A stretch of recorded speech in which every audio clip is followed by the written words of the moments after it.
जय हिंद दोस्तों। स्वागत है आप सभी का अपने YouTube channel steno with Wasim में। चलिए दोस्तों, डिक्टेशन स्टार्ट करते हैं। 5 सेकंड बाद, स्पीड 90 शब्द प्रति मिनट। Ready, start. दिल्ली दंगे के आरोपित ताहिर हुसैन की ओर से चुनाव लड़ने के लिए जमानत की मांग पर सुप्रीम कोर्ट ने यह सही कहा कि ऐसे लोगों के चुनाव लड़ने पर रोक लगनी चाहिए। दुर्भाग्य से ऐसा तब तक संभव नहीं जब तक मौजूदा कानून में बदलाव नहीं होता। इस बदलाव के लिए सरकार को पहल करनी होगी और उसे राजनीतिक दलों का समर्थन करना होगा।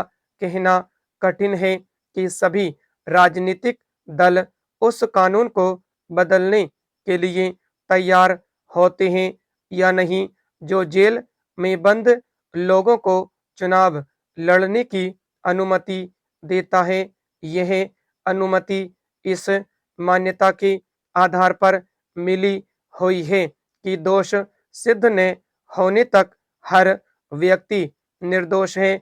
इसके चलते ही कई लोग जेल में बंद होने के बाद भी चुनाव लड़ते हैं और चुनाव प्रचार के लिए जमानत की मांग करते हैं। इनमें वे भी होते हैं जो गंभीर अपराध के आरोप में जेल में बंद होते हैं। विडंबना यह है कि कई लोग चुनाव जीत भी जाते हैं क्योंकि वे जाति, पंथ, क्षेत्र के नाम पर या फिर अपनी बेगुनाही का रोना रोकर लोगों की भावनाओं को भुनाने में समर्थ हो जाते हैं। होना तो यह चाहिए कि मतदाता अपने प्रतिनिधियों का चयन परिपक्वता से करें, लेकिन कई बार ऐसा नहीं होता। इसका प्रमाण तब मिला था जब पिछले लोकसभा चुनाव में राष्ट्रीय सुरक्षा कानून के तहत जेल में बंद खालिस्तान समर्थक अमृतपाल सिंह ने पंजाब की खडूर साहिब सीट से जीत हासिल कर ली थी। इसी तरह टेरर फंडिंग में तिहाड़ जेल में बंद इंजीनियर रशीद ने जम्मू कश्मीर की बारामूला सीट से चुनाव जीत लिया था। इसके बाद विधानसभा चुनावों में उसे इस आधार पर चुनाव प्रचार के लिए जमानत मिल गई थी। वह अपने दल का प्रमुख है। पैराचेंज, इससे बड़ी विडंबना और कोई नहीं कि जेल में बंद लोगों को मतदान करने की अनुमति तो नहीं होती, लेकिन वे चुनाव लड़ने के लिए स्वतंत्र होते हैं। चुनाव लड़ने के लिए जमानत मांग रहे ताहिर हुसैन पर हिंसा भड़काने के बेहद गंभीर आरोप हैं, लेकिन इससे सांसद असउद्दीन ओवैसी पर कोई फर्क नहीं पड़ा।